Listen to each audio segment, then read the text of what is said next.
two hot young prospects, both of them ranked by Larry Merchant at the beginning of the evening in the top 10 of existing heavyweights at this moment. Ibeabuchi has seen his career stifled since his big win over David Tua by emotional problems with the law outside the ring. So why now does he want to fight Chris Byrd, whose style could drive anybody crazy in the ring? It must be therapy, Jim. Facing your demons, facing your nightmares. It's like Tony Soprano going to a shrink and coming out an hour later, either the king of the world or committed. But the boxing world does recognize the huge potential of Ibeabuchi. What the boxing world wants to see is whether he is going to be one of those fighters who can handle it, who has the stability to go on toward a title shot and perhaps even to be a champion, or whether he's going to go off somewhere like a Galata or an Oliver McCall or the late Tyson or Bo. What happened was this: a couple of months after he upset David Tua to put his career in very high gear, he was arrested for crashing into a wall with the teenage son of an ex-girlfriend, severely injuring him. The police said that Ibeabuchi was depressed and even suicidal. Since that time, there have been a couple of minor hair trigger incidents, but I should caution you that none of this in any way is connected to drugs.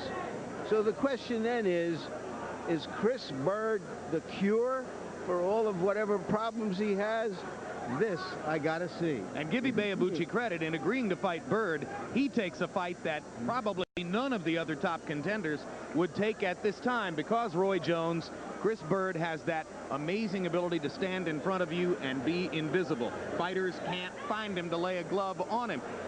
But there's a worry about his entertainment value within the division, and there's this problem of people not wanting to fight him.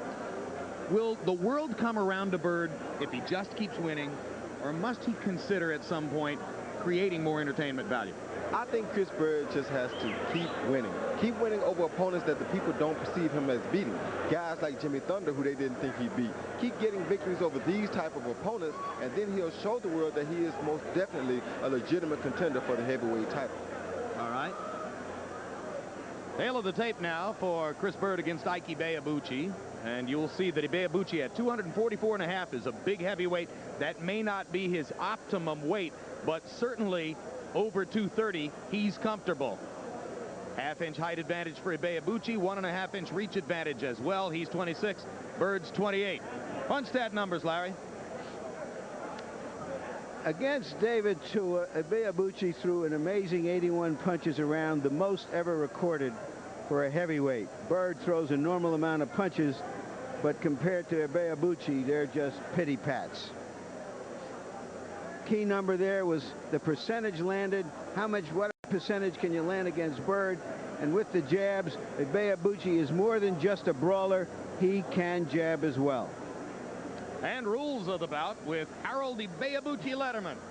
The Ibeabuchi Chris Byrd fight is scheduled for 10 rounds using the state of Washington Department of Licensing rules, non-title.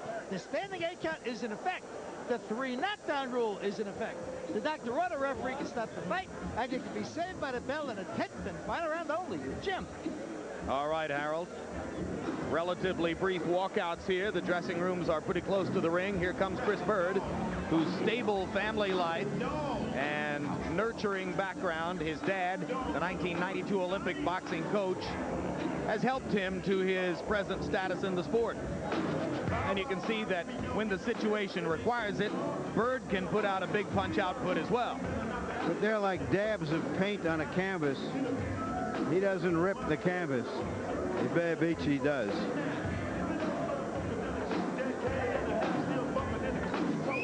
What a thrill it must have been for this man to fight for his dad on the Olympic team in 1992. But look at the weight at which he fought in 92, Larry. Yeah. A middleweight moving up to heavyweight today is remarkable. There have been middleweights who have moved up in the past, given the size of today's heavyweights. But as you can see, this is a family business. And Roy pointed out, of course, the David and Goliath factor that operates for Byrd when he goes against a big puncher, as was the case December 13, 1997, against Jimmy Thunder in Ledyard, Connecticut. Thunder trying to land a knockout blow and being at first frustrated and then humiliated by Byrd's continued attack. Well, there's certainly entertainment value in this volley if you can get up against some of those giant, ponderous heavyweights. He got the crowd to root for him that night. That has not normally been the case. Ibeabuchi, an Assembly of God worshiper, enters to a religious hymn. One time, baby. Time. All right, all right.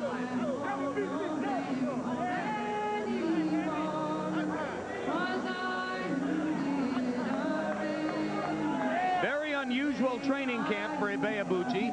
He had a scuffle with a sparring partner, his only sparring partner. He had 2 different trainers, maybe 3. But the important one was with the sparring partner because he cut him over his left eyelid. We looked closely, couldn't see much there. We don't know if it'll be a factor tonight or not. And a closer look at the president, Ike Ibeabuchi. He's been here for 6 years training to become an important heavyweight. Big win over Tua.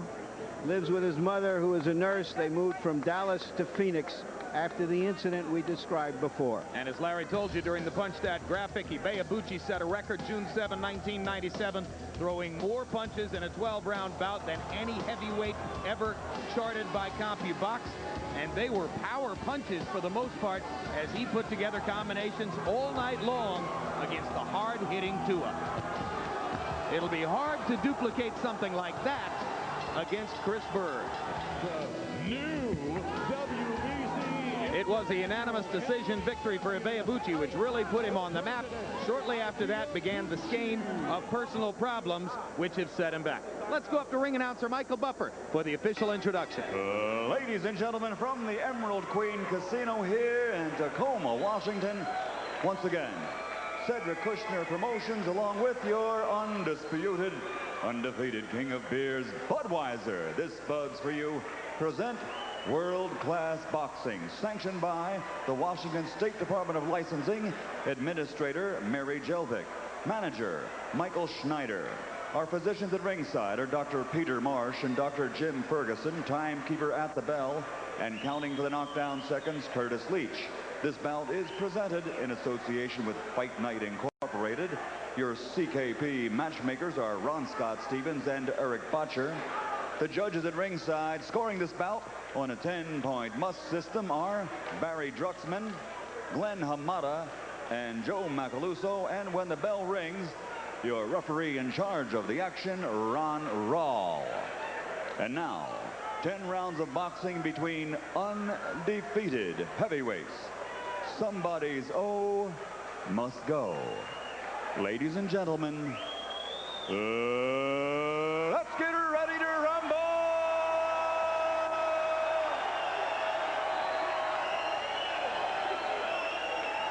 Introducing first, fighting out of the blue corner, wearing black trimmed with white, weighing 208 3/4 pounds. He comes to us from Flint, Michigan. He brings a perfect professional record to the ring. 26 bouts, 26 victories, 14 by knockout, and he's ranked as high as number 7 in the world. Ladies and gentlemen, here is the undefeated heavyweight, Chris Byrd.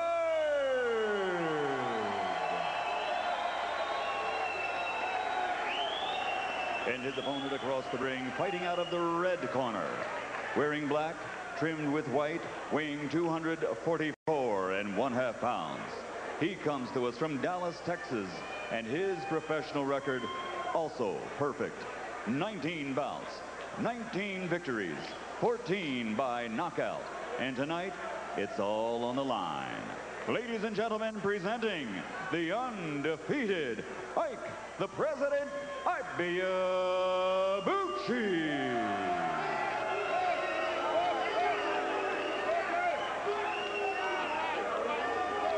Gentlemen, okay, I'll give you instructions in the locker room. Is there anything in the blue corner? Anything you want to add? No. Anything in the red corner? Anything you want to say? No. Okay, now listen. This is a 10-round fight. Okay? Listen for my commands. Good luck to both of you. God bless. Let's go to work, gentlemen. Power is a big thing in any sport, but you have to be able to plug it in. Can Ibeabuchi plug his power into the elusive Byrd?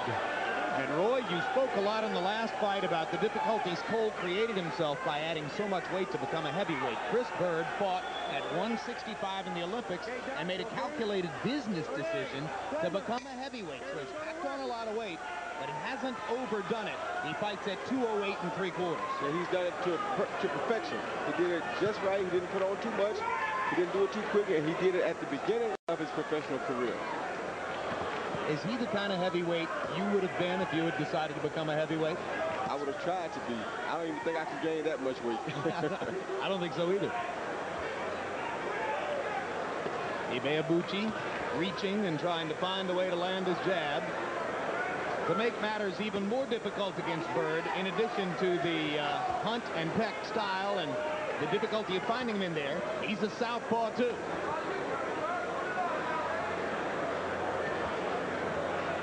We've mentioned to Byrd that Ibeabuchi had thrown more than 80 punches around against Tua. The heavyweight average is 45 to 50. And Byrd's eyes lit up. He said, I hope he tries to do that against me. Byrd wants the opponent to be punching and attempting to reach him because that creates his opportunities. Ibeabuchi, for his part, says, I'll beat Byrd the same way Foreman beat Moorer. I said, Foreman had to lose 9 rounds to get Moorer in position to beat him.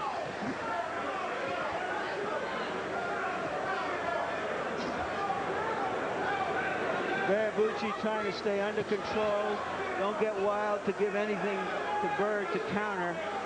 So it's a very tactical fight right here. Tell you what, you'll find out how much patience Ibeabuchi has, because he'll have to be very patient here. And Ibeabuchi so far has shown more patience than his critics might have thought he would. But now he rushes forward and starts swinging to try to get at Byrd after Byrd landed a couple of shots to the body. He's got to punish him when he gets into those close situations. Byrd ducking, slipping, going back outside to find his stance. Ibeabuchi collecting himself.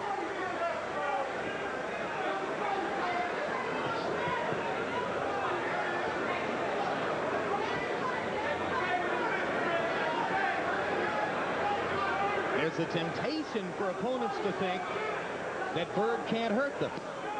But as Jimmy Thunder found out, anybody over 200 pounds can pack a wallop in the right situation.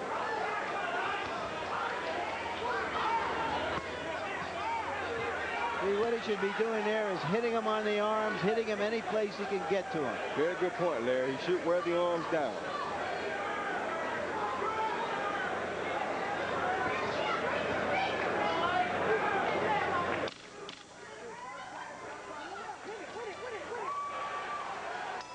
Typical Chris Byrd combination to punctuate round 1. When Ibeabuchi goes back to his corner, he'll be listening to former world welterweight champion Curtis Coates.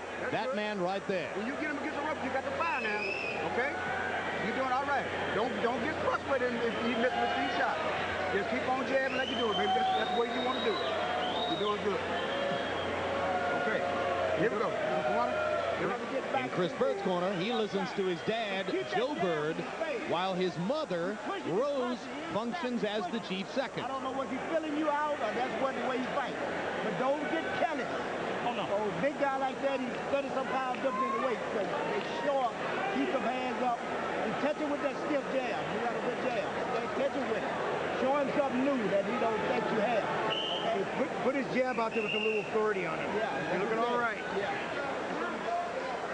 Ibeabuchi fought the whole first round without throwing any right-hand leads. Right-hand leads are the common weapon of choice for a conventional fighter fighting against a southpaw, and there's one right there.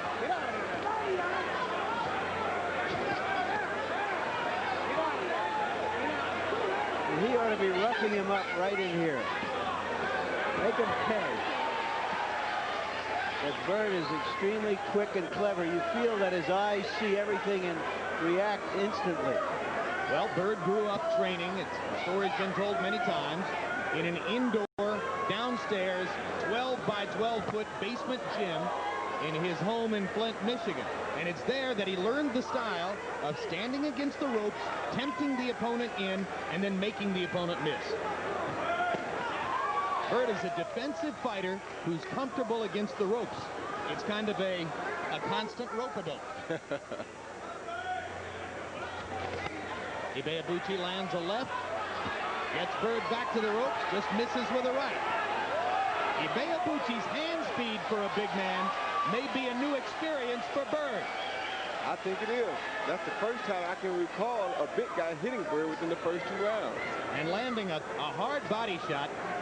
When you got a guy who's elusive in the head, as Byrd is, then one textbook move is to go to the body, and Ibeabuchi has shown some of that in the first couple of rounds. Pounds Byrd back with a right to the chest. Just misses with a left.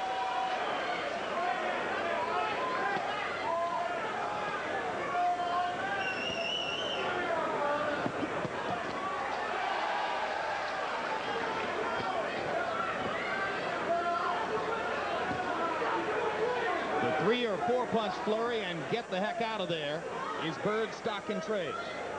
He's very smart because he's hitting Ibeabuchi's body to take away some of that power later in the fight. Those punches couldn't take away the power from a mouse. Ibeabuchi starting to tee off and swing wildly, but now the right hand lead lands for him. I don't know, Larry. Go in there and get hit with one of them and see if you still think that way.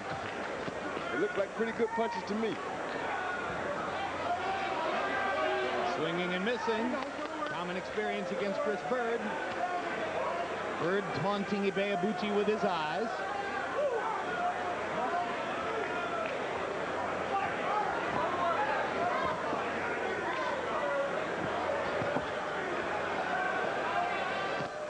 Good right hand lead. Excellent. On target against the constantly moving Chris Byrd. Ibeabuchi showing head movement too.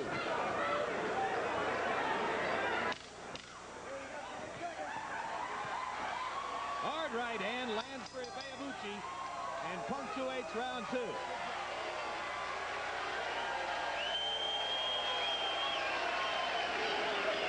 And the president was laughing uproariously at something. Be careful now. Don't get out of here talking with funny punches. You end up getting cut. Keep them hands. Keep them hands on. When you start your flurry, you throwing 1 or 2. You're not stepping in with it. When he missed with a hard punch, he off balance. That's when you get your punches in and be ready to get out of there. Watch it now. Okay, just keep on digging to the body. Go to the body. And when he bend over, I come under and over the top with a hook. Okay? Just drop the hand down and come up, rip it up. Okay? Arms, elbows, anything will work. All right? Hit anything. Hit his arms, elbow. He stick his arm up there, knock the arm off. Let's go.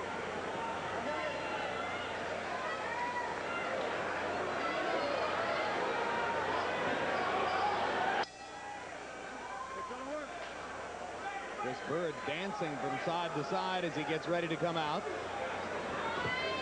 And you heard Curtis Coates telling Ibeabuchi, I don't care if you hit him in the arms, the shoulders, hit him anywhere you can. Good advice.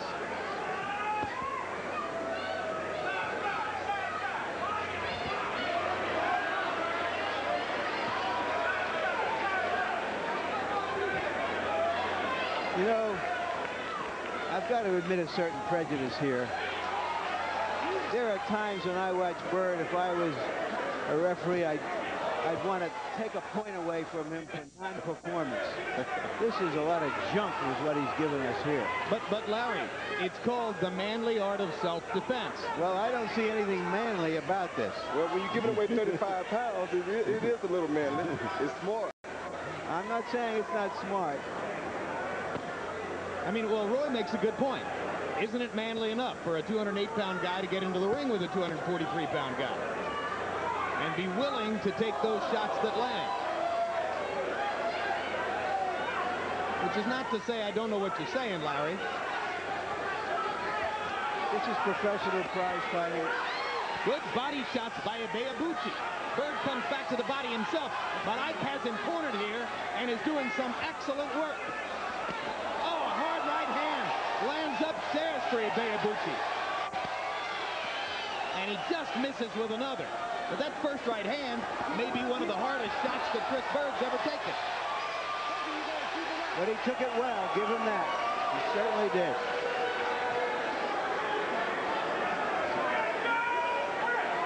What do you think, Roy? I don't know. It's very different for Chris Byrd. We'll find out tonight what he's really made of. He's never had to take these type of punches this early in a heavyweight fight.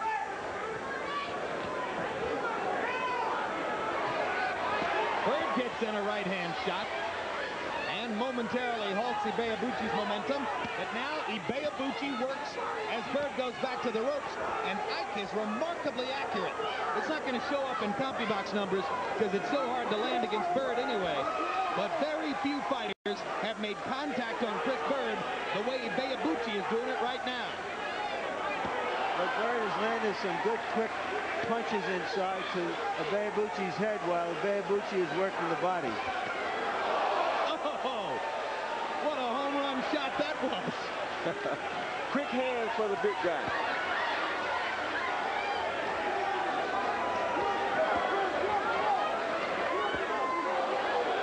Good left hook, Ibeabuchi. Another good left hook. And a third.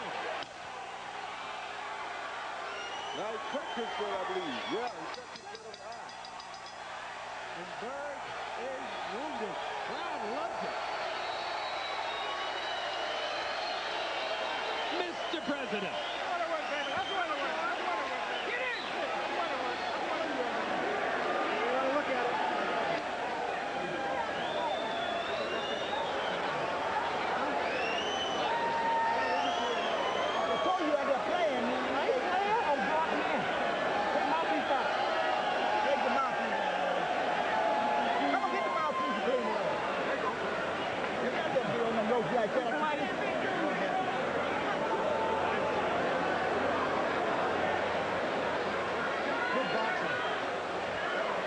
Here we see Byrd using his body, his eyesight to avoid punches, but Ibeabuchi finally catches him. Some hard shots on the shoulders. Accumulation can wear you down. Well, Ibeabuchi somehow found a way to throw 75 punches against Chris Byrd in round number 3. Harold, how do you have it scored? Jim, all I got to say is Stu Miller couldn't throw a fastball either. Listen, 29-28, 2 rounds to 1. Ike Ibeabuchi. Jim, what you're judging in this fight is at the end of the round who did more damage. You can't get fooled by Byrd's histrionics. You just got to look at it and say who did more damage so far. Ike did it in rounds 2 and 3. Is Ike going to get exhausted trying to chase Byrd all the time like this, Roy? I don't know if he could by throwing all these big punches, but be reminded here, he's throwing good body shots while he's chasing Chris, and he's hitting Chris a lot more than it seems as he is. And Byrd's eye is cut, and it's open again. Yep. And Byrd's cut man is his dad, Joe Byrd, who's also the trainer. So the blood flowing a little bit from above the left eye of Chris Byrd, a mark of the damage that Ibeabuchi's been able to do with his right hand. We thought Ibeabuchi might wear down against Tua because of the extraordinarily high work rate. He only seemed to get stronger in the late rounds of that fight. He's got some wellspring of energy that is truly special.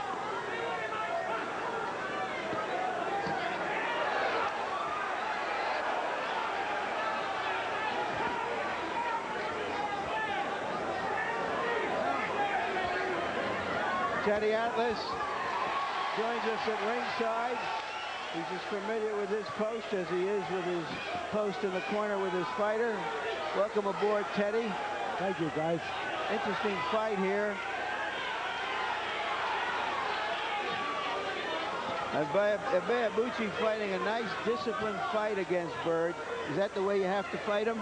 Yeah, you sure do. I mean, Byrd's the kind of guy that you have to be disciplined with. He's real slick. He moves his head. He wants you to do things. Would you let Kirk Johnson fight this Byrd? I don't know. If you didn't have to? Not if I didn't have to. I mean, this is a guy that, you know, he acts like he's a lightweight or a middleweight in a heavyweight's body. He's real slick. You think he was Roy Jones Jr. up there. How'd you feel about your first tour of duty with Kirk Johnson tonight, Teddy? okay. I mean, Kirk is a young kid. He's got to learn to be consistent with his ability. He has ability, but you don't get up there and people don't hand things to you just because you have ability. You have to be disciplined. You have to use that ability within a certain vehicle, and you have to be consistent with it. He's going to learn that. You surprised at how often Ibeabuchi is finding Byrd here? Yeah, well, not really. He's steady. You know, you need to be steady against Byrd. You have to be a guy who's not going to be BS, and you got to go to the body a lot because he wants you to go to the head. You got to go the opposite of what he wants. And Ibeabuchi goes to the body with a right and the left to punctuate round number 4. One more question as they work in the corners here. What do you anticipate next for Kirk Johnson? He's one of, there's a group of young guys. There's a group of young lions that are And he stayed in the group tonight. He's in the group, you know, and it's just a matter of which one he'll pair up with. I'm sure we'll be offered something with one of those group guys, and one of those guys will step forward. They're all on the same road. It's just a matter of who gets forward a little faster, and you know how far you got to go. It's not that much further. A couple of fights, and one of these guys in that group is going to get offered some kind of title fight. Teddy, you think that cut will pose a problem for Byrd as the fight progresses? It looks like it's not bleeding. I mean, it looks clean, so it only causes a problem if it bleeds. It looks like they're doing a good job with it. It looks like he's not a bleeder. Some guys are bleeders. He don't look like he's a bleeder. All right, Teddy, thanks very much for joining us. Pleasure Congratulations again on the Kirk Johnson victory. Thank you very much. Best of luck down the road. Teddy Atlas hitting his first shot tonight as trainer for Kirk Johnson and coming out with a big victory over Al Ice Cole. In round 4, Ibeabuchi's punch output dropped to 52, but he still landed 16 of them. Byrd 16 of 48. That might have been a tough round to score. Now we go to the 5th.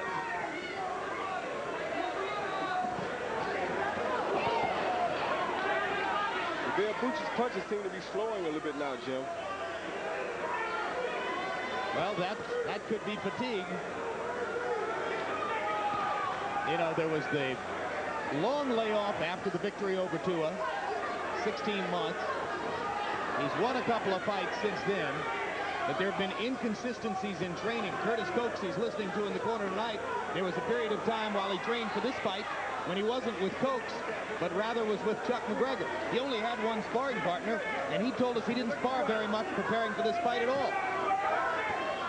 Some fighters these days don't believe in sparring a lot, and Ibeabuchi is one of them.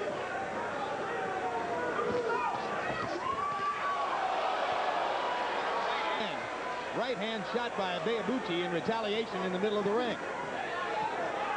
Fortunately for Byrd, it just missed him.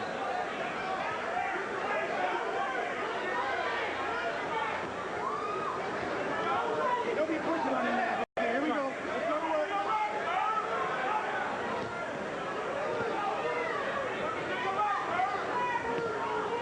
The early body punches from Ibeabuchi has slowed Byrd down, too.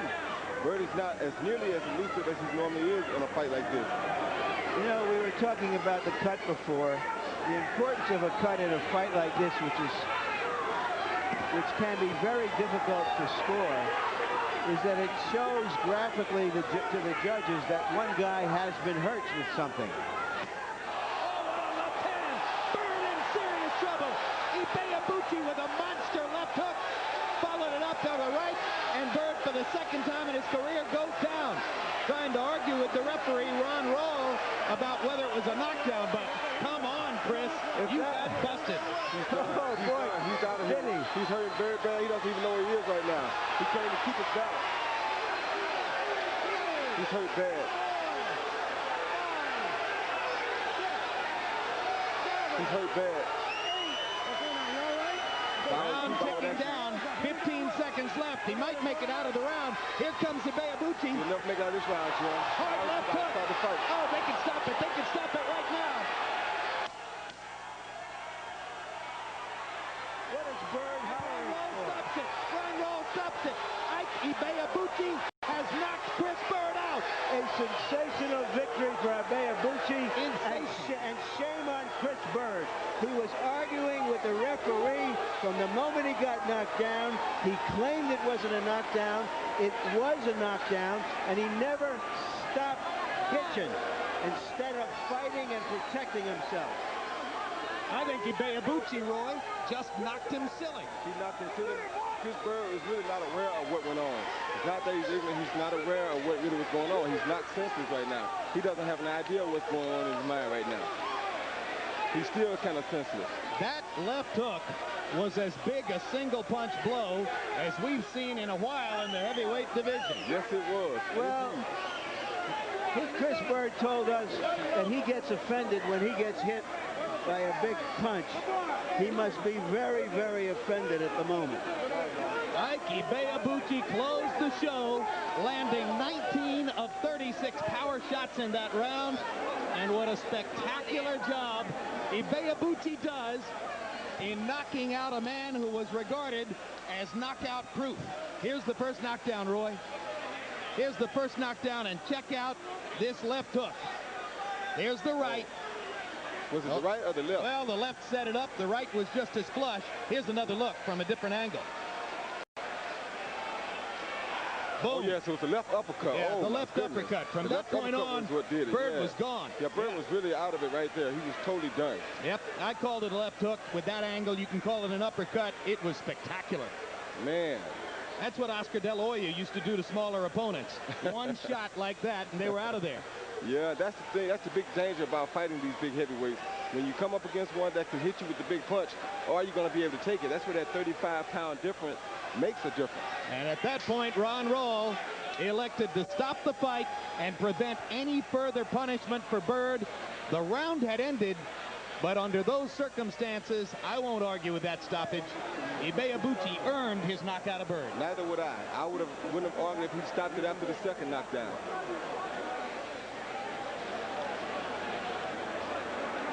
So Chris Byrd has been beaten. His detractors rejoice. And Ibeabuchi has another massive credential for his growing dossier. And before the second knockdown, Chris was so messed up that he didn't even get caught with a punch flush. He didn't get caught with a punch at all. He just so off balance that he went down again. Larry ranked Ibeabuchi number 5 on his list of heavyweights coming into tonight. I'll bet you Ibeabuchi rises in the merchant rankings after that particular performance here. Let's go to Michael Buffer for the official particulars. Ladies and gentlemen, the end comes at 2 minutes, 59 seconds of round number 5. Referee Ron Rawl calls a halt to the bout. The winner, and still undefeated, he's back. He's the president, Ike Ibeabuchi.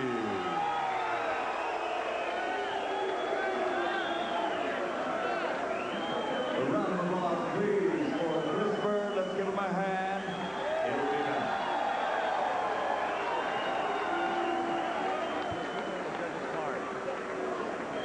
back. Final punch stat numbers. And you see Ibeabuchi landing 91 out of 289, outthrowing Byrd by 81 shots. Byrd landing at a higher rate, but of course, as Larry pointed out throughout the night, the difference in power between the two punchers makes Ibeabuchi's numbers actually the better numbers here. Landing his jab at above 20% against the southpaw, that's not easy to do. Byrd lives and dies off his ability to land the jab. That's the way he scores. But all these numbers academic at the end because of the two massive power shots, left and right, that knocked Chris Byrd into senselessville and led to the end of the bout. All right, thank you very much. And now let's go up to Larry Merchant, who's standing by in the ring with the winner. Thanks, Jim. Congratulations, Ike. What was the plan here? You seemed extremely patient, not just tearing after him the way we saw you, for example, against David Tua. Well, Chris Byrd is an illicit fighter, and that's why a lot of people don't want to fight him. First of all, I got to thank my God. He hasn't left me still. My God is still with me. I give all praises to my Father in heaven. Okay, Chris Byrd, you know, most people don't want to fight him, and I see the reason why. Why would you saw the reasons why, but why would you jeopardize your career? Were you in a place where you felt you just had to take a tough fight like this? Well, David Tua was undefeated, 27-0 with 23 knockouts when I fought him. He was one of the best in the young heavyweights when I fought him. So is Chris, and he still is. But the fact is, the people, the judges, the commentators like you, need this type of fight to make accurate and sincere judgment who the best young heavyweight is. All right, let's take a look at what happened in this last knockout round. Were you getting closer to him on the ring, on the ropes? Actually, I can't really. I was just in a rage of. You see the uppercut? The uppercut, Curtis and I worked. That was Curtis' style. I must give credit to Curtis once more. Curtis Koch's your trainer. Exactly. Curtis gave me that style in the gym. He said, since he's a southpaw, I need to come with a body shot, then uppercut left. You know, it's so awkward, like he's fighting too. So you can see that's not a regular combination from an orthodox fighter like me. And then you knew how hurt he was, and you wanted to finish him. I like to finish. I like to finish my guys off when I get them hurt. Just don't show me that you're hurt. If you're hurt, I will go out there to finish it, especially Chris Byrd. He has shown a tremendous skill.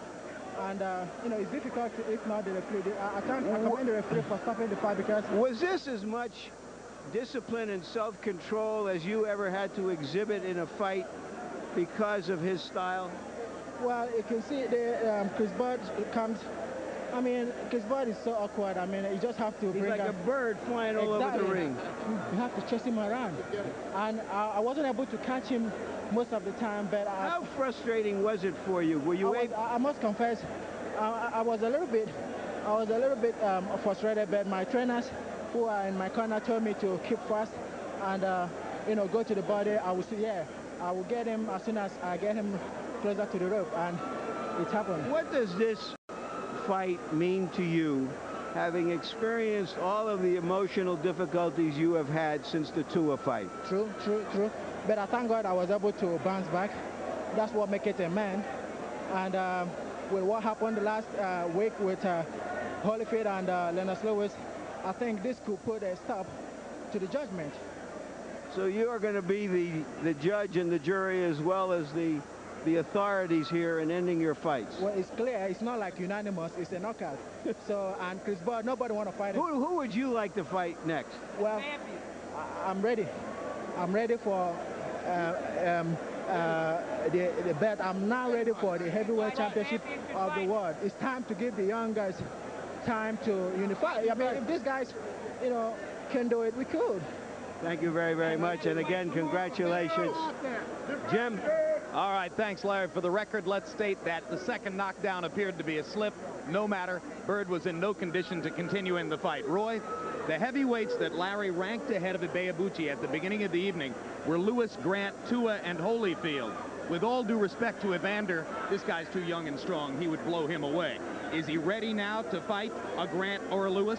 Well, I got to step back a little bit. I don't think nobody would blow Evander Holyfield away. That's my I can't sit there and agree with that now. All right, you don't have to. On the other hand, I don't know how he would do with Lennox Lewis. I don't know if he'd even beat Evander. You never know about a fighter until you see two fighters in the ring going at it. We can't sit outside and say who would win until it happens. So, well, okay, in terms of style, would his style stand him in good stead against bigger guys, Lewis and Grant? Yeah, it would stand him in very good stead against both of those guys, mainly because he's a good inside and outside fighter. Most of Lennox Lewis's fights, he seemed to do better on the outside. So if Ibeabuchi can get inside, he would definitely pose a big problem for Lennox Lewis. However, Evander Holyfield fights almost the same style as Ibeabuchi. So that's right. That would make that a much more difficult and a much more interesting fight to see who would be the winner. So I can't say he would beat Evander. Well, you make a good point. Evander would get chances against this guy because Ibeabuchi would punch and give him the chances. Here's a guy who had a chance and got knocked out. Let's go to Chris Byrd with Larry Merchant. Thank you again, Jim. Chris, when you absorbed that massive punch on the ropes and you went down flat on your face, you seemed very hurt, but when you got up, you seemed to almost immediately start debating it with the referee. What was going on? First, I'd like to give thanks and praise to my Lord and Savior, Jesus Christ. I don't know. I just got caught with a punch, got caught up into his fight more, him coming, me slipping, and I just get caught with a punch. I got hit with... All right, let's take a look at it right here. Woo! That hurts just watching it again. Yeah, getting hit. you know, I'm used to getting hit by my brother Joe in sparring, the same type of punches, but this guy is a lot bigger. And taking it, I go down, and I get up, and hey, it goes on. Life goes on. Like I said, I'll be back. For a big, this is the, you said before the fight, this was the best professional fighter you had ever faced, and what you had seen of him. For a big, strong guy, tell us what you see in this guy, because he seemed to show discipline, patience with your style, working you into the ropes as the fight went along. Most definitely. He worked decently. He worked real good and effective throwing. I'll try to make a miss. And like my father was telling me, stay off the ropes. But I'm getting and turn the knucklehead, get on the ropes, and get caught on the ropes.